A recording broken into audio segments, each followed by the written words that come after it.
E aí pessoal, bem-vindos a mais um vídeo. E para começar eu vou ler aqui um comentário muito interessante. Wellington Lima pergunta: depois de tantas idas e vindas entre Brasil e outros países, você se considera menos crítico em relação ao Brasil? Tenho essa opinião ao ver vídeos anteriores a 2019 do canal e compará-los com os atuais. Bem, eu vou responder esse comentário aí muito relevante enquanto eu caminho aqui pela Póvoa de Varzim, aqui no norte de Portugal. Por enquanto estamos aqui, mas amanhã vamos pegar o comboio Alfa Pendular, né, o trem, ficar 6 horas no trem até o Algarve, né, onde nós vamos ficar aí pelas próximas semanas. Bem, respondendo aí objetivamente a sua pergunta, eu acho que a resposta é sim, né? Se isso não ficou óbvio ainda para as pessoas, então eu estou oficializando aqui que de fato eu fiquei menos crítico em relação ao Brasil. Mas então, respondido, vamos encerrar o vídeo ou falta chegar na parte mais interessante, né? Que é explicar por quê, o que me fez mudar de visão quanto ao Brasil. Há 3 fatores que me fizeram ter uma opinião um pouco menos pessimista quanto ao Brasil aí nos últimos 10 anos. O que aconteceu aí nos últimos 10 anos? Ok, 3 coisas. Houve algumas pioras no mundo. Países onde eu morei, Canadá e Austrália, vou explicar. Houve algumas pioras, infelizmente. Houve algumas melhoras na minha vida. Segundo e terceiro, a parte mais polêmica que eu vou ter que explicar com cuidado. Houve algumas melhoras no Brasil. Muitos vão dizer que não. E muitos não gostam quando eu falo bem do Brasil também, né? Às vezes falar bem do Brasil às vezes é mais polêmico que falar mal, mas eu vou caminhar agora e tentar explicar para vocês aí em maiores detalhes esses 3 fatores. Olha só que pôr do sol interessante, bonito. Parece que houve não uma tempestade, mas muita areia foi trazida do Saara aí nesses últimos dias e derramada aqui. Você consegue ver em cima dos carros, aqui nas avenidas, nas calçadas. Mas enfim pessoal, falando primeiro aí dos fatores, né, das pioras que houve no mundo. 2015 para cá, com mais intensidade de fato, muitos lugares da Europa deixaram de ser seguros, né, como eram antes. Claro que esse processo em lugares como na Suécia começou muito antes. Já cansei de falar nos vídeos que há imigração boa e a imigração não tão boa. Infelizmente isso está acontecendo cada vez mais e essa é uma tendência agora na Europa e também outros lugares do mundo que já não são mais como antes. Ok, Austrália e Canadá, né? Em 2010, morando na Austrália, era realmente incomparável pensar em largar minha vida na Austrália, mesmo trabalhando de jardineiro, sendo estudante, para arrumar um trabalho no Brasil e morar lá em São Paulo ou mesmo numa cidade um pouco mais com mais qualidade de vida, né? Como Curitiba talvez. Isso era impensável, não esquece. IDH, poder de compra, segurança, não tem nem comparação. É covardia fazer essa comparação, entende? Então, realmente a Austrália, em muitas métricas, ainda é um país excelente. Recentemente, a grande parte do país, os estados do leste, como eu já expliquei em vídeos anteriores, tomaram algumas medidas, digamos, um tanto exageradas quanto à liberdade. Sim, houve um problema, cujo nome eu prefiro não dizer aqui, isso de fato existiu, mas as medidas foram desproporcionais. Isso te faz pensar, né, o que um governo bem organizado num país desenvolvido pode fazer com a sua liberdade. E isso realmente me deixa muito com o pé atrás quanto a construir um futuro num país que é livre, que se diz livre, que de fato era livre, sem dúvida, as métricas estão aí. Mas até onde que um país livre pode deixar de ser livre, restringir cidadãos de sair do país, de voltar para o país e ainda assim continuar a ser considerado um país livre? E a gente viu o mesmo acontecer no Canadá recentemente, né? Bloquear contas bancárias, né? Olha aí, quem é da época aí do Fernando Collor já viu isso acontecer no Brasil por outros motivos. Houve algo um pouco parecido na Grécia, mas não chegou nesse nível. e num país, né, todo educado, que o clichê é verdade, o canadense é um povo educado, né, e um país assim tão polite, né, com toda essa boa reputação que o Canadá tem internacionalmente, que é verdade, e você vê algo assim acontecendo, realmente é assustador. Estamos em março de 2022, a guerra na Ucrânia agora tirou o foco do mundo, né, do que esteve acontecendo no Canadá nas últimas semanas, né? Agora todos estão focados na Ucrânia, mas digamos que o Canadá e seu Trudeau, né, deixaram de ser, ele deixou de ser aquele país bonzinho e livre, né, para ser outra coisa. E aí eu me pergunto, será que é só dessa vez? Será que é só agora? Pronto, foi uma escorregada, né? Aí que o Canadá e que a Austrália tiveram e que isso nunca mais vai voltar a acontecer, ou será uma tendência daqui para o futuro? Essa mesma pergunta, né, que eu fiz em relação à Austrália, até onde que um país livre pode continuar com essas medidas autoritárias e ainda assim continuar a ser considerado um país livre? Então eu tenho muito receio do que um Estado com muitos recursos pode fazer contra o cidadão. Claro que no Brasil o Estado não é nenhum santo, a gente sabe disso, em muitos casos é muito pior, mas o Brasil ainda é um lugar que o governo é como se fosse um bicho pesado, um hipopótamo que acaba sendo vítima de seu próprio peso e desorganização e cinicismo, né? Então, enfim, a analogia que eu sempre faço, né, é que quando o Estado resolve se voltar contra o indivíduo, no Brasil é como se fosse um hipopótamo, né, correndo atrás de você. Ok, se ele te pegar, você já era. Mas na Austrália é como se fosse um tigre correndo atrás de você, né, quando o Estado se volta contra o indivíduo. É um lugar que tem muito mais recursos. Então você prefere sair correndo e fugir de um tigre ou de um hipopótamo? E claro, né, agora com a guerra da Ucrânia, houve mudanças significativas, né, mudanças sérias, históricas, muito preocupantes na geopolítica.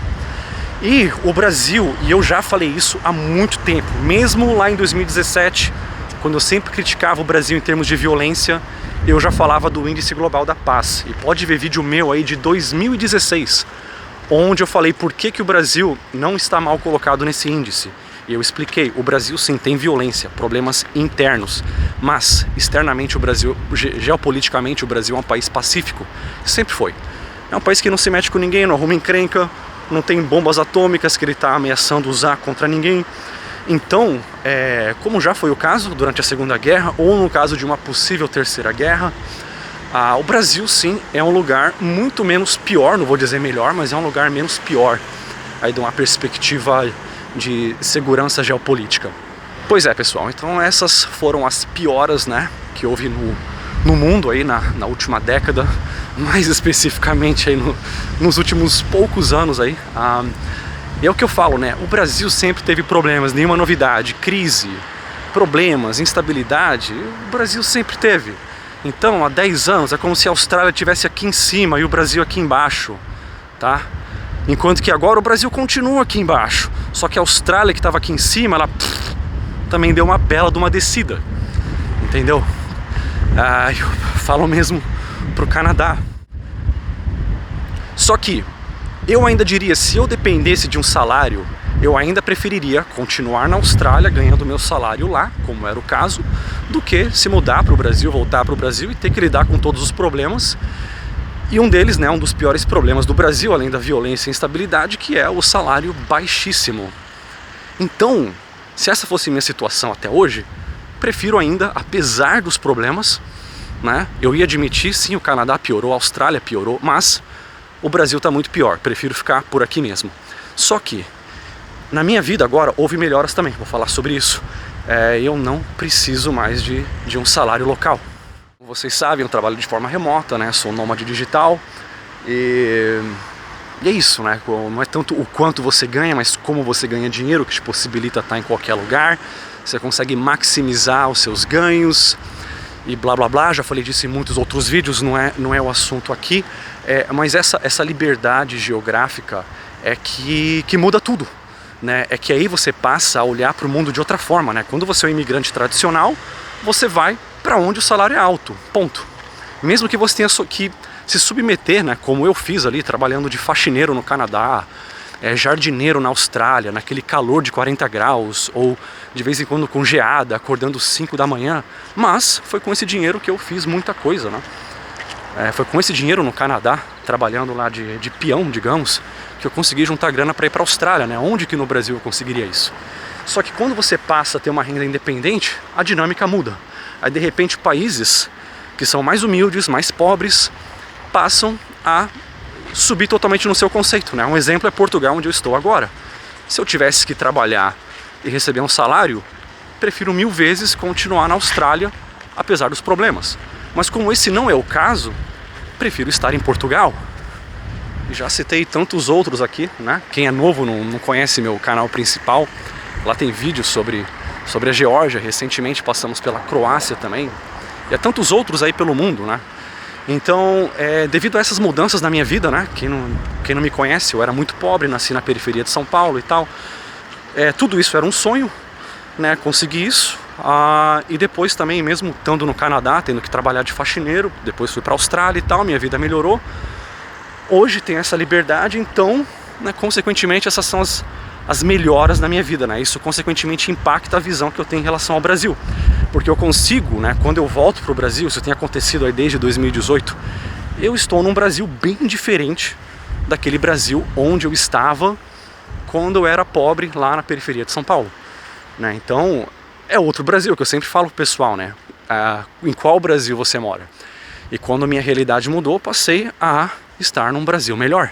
A gente tem que falar aí das melhoras que houve no Brasil, né? E eu já fiz um vídeo, não vou entrar em muitos detalhes aqui, quem quiser, ó, tem esse vídeo aqui que eu já vou sugerir, para depois não falarem que eu esqueci de falar XYZ, né? Não vou me repetir aqui, já tem um vídeo no canal, né? Esse vídeo, né, mesmo falando bem do Brasil, ele foi muito criticado, tá? Mais criticado do que os vídeos onde eu falava sobre corrupção, violência e todas as mazelas do Brasil, né? Porque aí o pessoal falou que eu era um burguês sem noção e que o Brasil não melhorou coisa nenhuma e que o Brasil continua ruim e tudo mais. Ok, aqui na Póvoa de Varzim venta muito, tá? Espero que o microfone segure bem o vento aqui, mas enfim. Houve algumas mudanças pontuais no Brasil. E nesse vídeo, quando eu mencionei, muitas pessoas disseram que isso aí aconteceu em todo quanto é lugar. Melhoras na tecnologia, na telecomunicação, transporte, agora tem Uber, tudo é mais fácil abrir conta em banco. Cara, isso aconteceu em todos os lugares. E sim, só que é uma diferença aí. Na Austrália, se você colocar, por exemplo, Austrália 2010 a 2015, Melbourne, eleita a melhor cidade do mundo para se viver. Lá você já tem um poder de compra bom, já tem pouca burocracia. Como eu disse lá, eu abri conta num banco só com passaporte brasileiro no dia seguinte, após eu ter chegado na Austrália. Tudo muito fácil. E você já pega um cartão que você usa em qualquer lugar.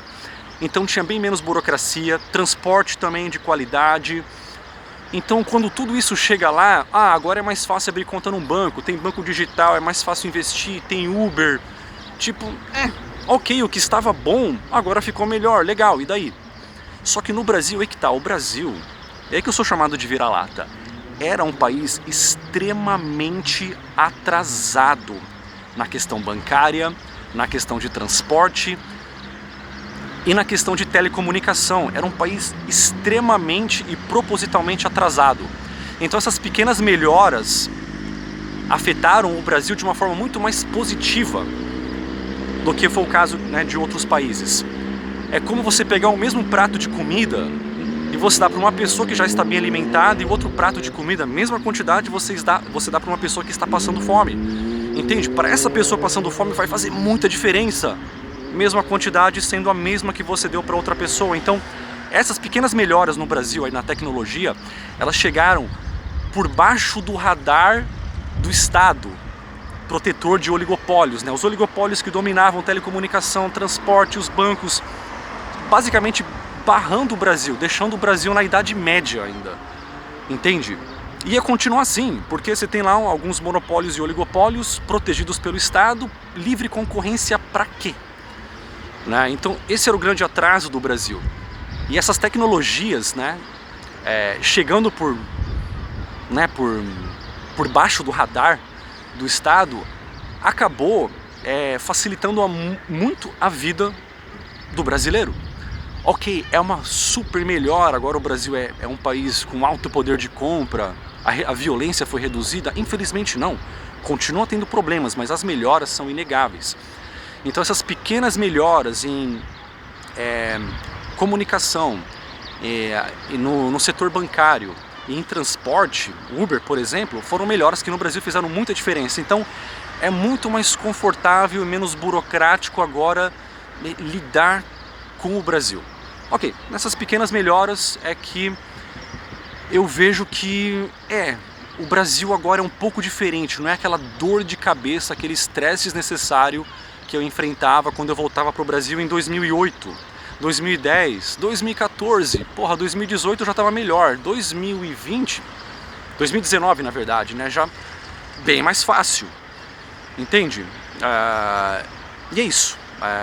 Só entrando em mais detalhes na questão bancária, o Brasil tinha barreiras, tantas barreiras que o brasileiro se acostumou. Então, quando você chega em outro país e vê que você abre uma conta no banco em um dia, com poucos documentos, sem comprovar endereço, e seu cartão funciona em qualquer lugar do mundo, cara, entende? Porque o Brasil tinha essas barreiras, enquanto que outros países não. E agora, com tudo isso que aconteceu, o Brasil saiu da idade da pedra nesses 3 setores que eu mencionei. Eu não sei se eu deixei claro na questão de telecomunicação. É uma coisa pequena, ok, mas isso facilita muito a vida de quem tem pouca renda. Antes era algo chique você ligar de um celular para outra pessoa em outro estado, no Brasil, enquanto que na Austrália, no Canadá, era algo totalmente corriqueiro. É o que eu falei, o Brasil estava extremamente atrasado nesses aspectos. Transporte público sucateado, aí de repente chega o Uber, ok, é uma pequena mudança, gerou emprego para pessoas de baixa renda e ao mesmo tempo facilitou principalmente pessoas de baixa renda, porque o cara que tem muita grana, ele pega um táxi, ele chama lá um motorista particular, se ele mora lá, ele tem um carro confortável e pronto, mas para a pessoa que não tem muita grana, quer ter aquela conveniência, você tem um Uber de repente, faz uma diferença. É o que eu estou falando, pequenas coisas na Austrália, pequenas coisas na Europa, mas no Brasil isso fez uma diferença muito maior. Tá? E outra coisa, né? Outra melhora que houve recentemente, e que eu até demorei um pouco, né, para verificar a informação e mostrar nos vídeos, né? Houve uma queda significativa na taxa de homicídio, né, na média nacional, que passou aí de perto de 30 homicídios por 100 mil habitantes, aí para, eu vou colocar aqui na tela que eu não me lembro, mas para perto de 20 por 100 mil habitantes, né? Então, tá aí. Isso também é uma melhora a se considerar. Eu falo do lado ruim do Brasil, mas se é uma melhora, eu também fico feliz de chegar aqui e falar, ó, pessoal, houve uma melhora. Então é isso, pessoal. O mundo mudou, minha vida mudou e o Brasil mudou também. E eu vi que muitos lugares do Brasil eles param na faixa, tá? Me acostumei com São Paulo e ali a faixa parece um alvo, né, para o carro acertar o pedestre, mas eu vi que em muitos outros lugares no Brasil, né, Gramado, adoro falar bem de Gramado, né, as pessoas param na faixa. Então é isso, né? O Brasil continua infelizmente sendo um lugar com poder de compra muito baixo. Para quem é um trabalhador, cara, não dá. Infelizmente, é o que eu disse, apesar dos problemas de outros países, é melhor você estar no Canadá ou na Austrália. Agora, quando você não depende mais disso, né, que eu entendo, é para minoria, então outros lugares, não estou falando necessariamente do Brasil, mas países com poder de compra menor, como eu já citei, Croácia, Hungria, Geórgia, países no leste asiático, no sudeste asiático, podem sim ser uma opção melhor. É o que eu falei no vídeo recente no meu canal, né? Porque que pessoas de alta renda, de países desenvolvidos, muitas vezes migram para países de baixa renda, né? É uma mudança no paradigma, né? Que as pessoas também têm que entender. Então, por esse vídeo é isso. Aqui há mais 2 vídeos relacionados e nos vemos no próximo vídeo.